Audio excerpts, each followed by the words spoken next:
every day at 8 a.m. And we look at a thought. What thought? Whatever comes up for me. Something that has meaning, that is percolating in my mind. And I bring that thought to you so that we can ask questions. Because when we can ask questions, guess what? We can become clearer. We can become unattached. We can explore deeper. We can grow. We can become more. It's only through questioning that we do that. And that's one of the things that I teach all the time to people. I tell people, don't believe a word I say. I don't know everything for you. I don't know everything for me. I'm constantly questioning and trying to become more of myself. And so the question I ask today is, what is inner peace? It's a great question, isn't it? Let me ask this question. Does inner peace and ego, are they connected? They are in a way. Inner peace are connected because until you can quiet the ego, you can't have inner peace. The ego is always trying to prove itself right, always trying to become more. Inner peace doesn't need the ego. Inner peace is a state of pure bliss. It's a state of no contrast. It's a state of a deep connection with something that we cannot even describe. So when I talk about, I put out there a celebration yesterday, and I've gotten a lot of feedback on that. For me, true celebration is not feeding the ego. Celebration is about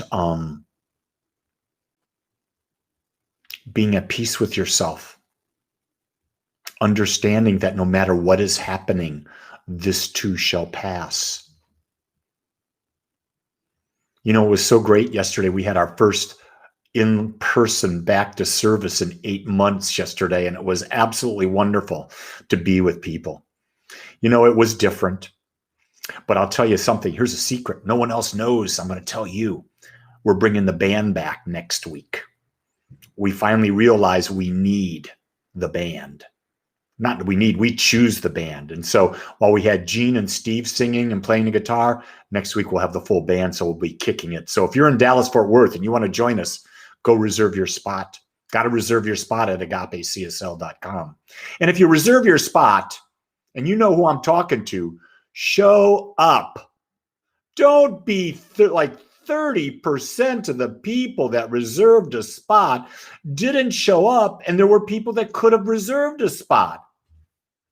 Now, do you notice I'm not in inner peace right now? To be truthful, I really don't care. Because here's what I understand. Is our word and our actions create our life. And I have inner peace when I'm thoroughly aligned with what I speak and what I do. And is it truly of value to me? Christina, don't go getting sick on Sunday. It's not a good day to get sick. That's your day to be with Reverend Lee. So anyway, I'll hold you in prayer, my dear, so that you recover quickly. I feel I do what makes me happy. If celebrating makes me happy, I'll do it.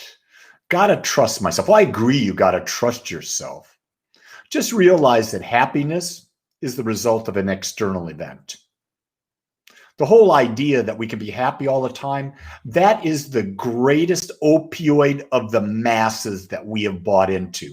And it's an illusion. You can't be happy all the time. Why? Because there's got to be contrast, folks.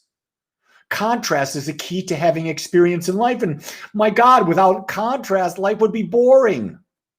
I'm telling you, I put thoughts out there. I get a lot of people agreeing. I get a lot of people disagreeing with me. You know what? That's great. I have no attachment to people agreeing with me. I have a passion for getting people to think. And if I can press a button, ask my wife. I love pressing buttons. Why? It gets you to think. Because here's what I know. If I say something and you don't agree with, and it's not a button, you'll just say, no big deal to me. I know what's right for me. That's inner peace. When you don't have to defend yourself, you don't have to explain yourself, you feel no pressure as to what other people think about you. Now we're talking inner peace. Now here's a key that I found in my life. Sometimes I'm in inner peace, and sometimes I'm not. Sometimes that ego of mine pops up, and there goes my inner peace.